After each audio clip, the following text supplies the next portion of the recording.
आज के इस वीडियो में मैं वॉइस और वॉइस के डिफिनीशन के बारे में बात करेंगे और इस वीडियो को बहुत छोटा रखेंगे, सिंपल रखेंगे ताकि वॉइस क्या है और ये कितने प्रकार के होते हैं हम देखेंगे।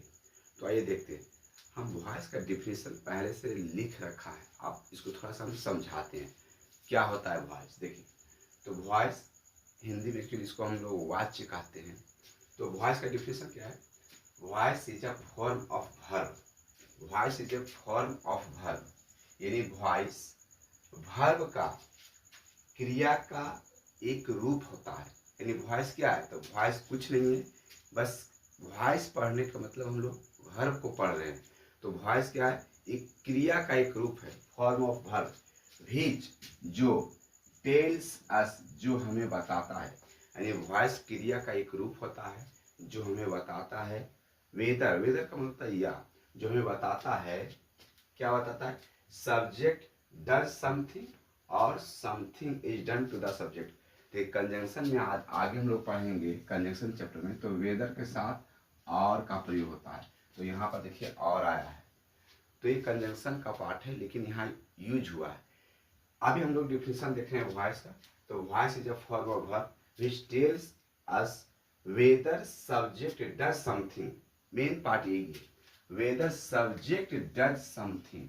इसका मतलब क्या हुआ? सब्जेक्ट डज समथिंग, सब्जेक्ट कुछ करता है, या something is done to the subject, यानी सब्जेक्ट कुछ करता है या सब्जेक्ट पर कुछ किया जाता है, इज कॉल्ड वॉइस। क्या हम लोग समझे? इसमें दो ही बात है, पहला कि सब्जेक्ट कुछ करता है और दूसरी बात है कि सब्जेक्ट पर कुछ किया जाता है। आइए एग्जाम्पल से हम लोग समझे कि अगर एक एग्जाम्पल लें जिसमें हम ये बताना चाहें कि सब्जेक्ट कुछ करता है, तो कुछ सब्जेक्ट हम लिखेंगे।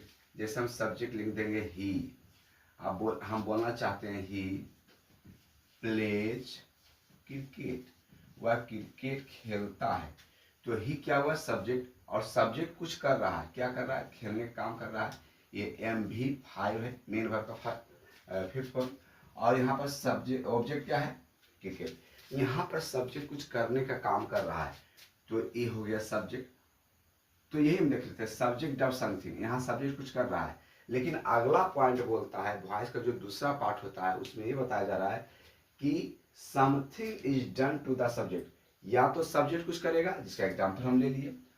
अगला पार्ट आता है कि समथिंग इज डन, कुछ किया जाता है, टू द सब्जेक्ट, यानी सब्जेक्ट पर, यानी सब्जेक्ट पर या सब्जेक्ट के प्रति कुछ किया जाता है, उससे हम लोग वॉइस कहेंगे। तो पहला पार्ट हम तो लिख दिए कि सब्जेक्ट कुछ करता है। दूसरा भाग में कह रहा है कि अगर ऐसा नहीं होगा तो दूसरा होगा, या होगा, अर्थात दूसरा क्या होगा? तो सब्जेक्ट पर कुछ किया जाएगा। उसका एग्जाम्पल हम लेंगे। जैसे बोलेंगे, अगर इसी को हम ऐसे लिख दें, क्रिकेट, क्रिकेट इज प्लेड, इसका हम लोग हिंदी क्या लेंगे? इसका हिंदी लेंगे क्रिकेट खेला जाता है। अब क्रिकेट नहीं खेलता है, क्रिकेट खेलने का काम नहीं करेगा, क्रिकेट को खेला जाता है। यानी क्रिकेट को हम लोगों के द्वारा खेला जाता है, उनके द्वारा खेला जाता है, खिलाड़ियों के द्वारा खेला जाता है, लेकिन क्रिकेट, क्रिकेट कैसे खेलेगा? क्रिकेट को खेला जाएगा। और एग्जाम्पल अगर हम लोग ऐसे लिखे कि simple example, mangoes are eaten, mangoes are eaten. इसमें सब्जेक्ट कौन है? तो मैंगोज है, लेकिन मैंगोज कुछ कर नहीं रहा है, बल्कि मैंगोज की मेन रूप से चर्चा हो रही है सेंटेंस में। तो मैंगोज आर इटेन, आम को खाया जाता है, आम नहीं खाता है। खाने का काम यहाँ कौन करेगा? अभी पता नहीं है कि कौन कर रहा है, ही, सी, इट। यहाँ पर कुछ बाय के बाद कुछ आना चाहिए, by him, by me, by us, by you, कुछ भी होता, लेकिन उससे भी मतलब नहीं। अभी मतलब ये है कि इसमें सब्जेक्ट क्या है?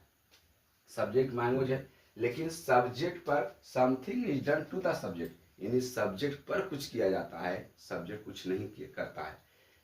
तो सारांश में इससे दो बात निकल कर आया है कि वॉइस में हम लोग दो चीज पढ़ेंगे।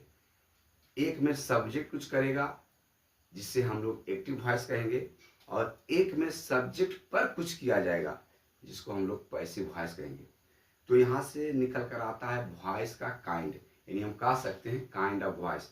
तो काइंड ऑफ वॉइस डिफिनीशन के आधार पर दो प्रकार होते हैं, एक्टिव वॉइस और पैसिव वॉइस। लेकिन ऐसा नहीं है, वॉइस तीन प्रकार के होते हैं, एक्टिव वॉइस, पैसिव वॉइस और तीसरा का नाम होता है क्वासिव पैसिव, जो हम लोग अभी लिखेंगे काइंड ऑफ वॉइस में।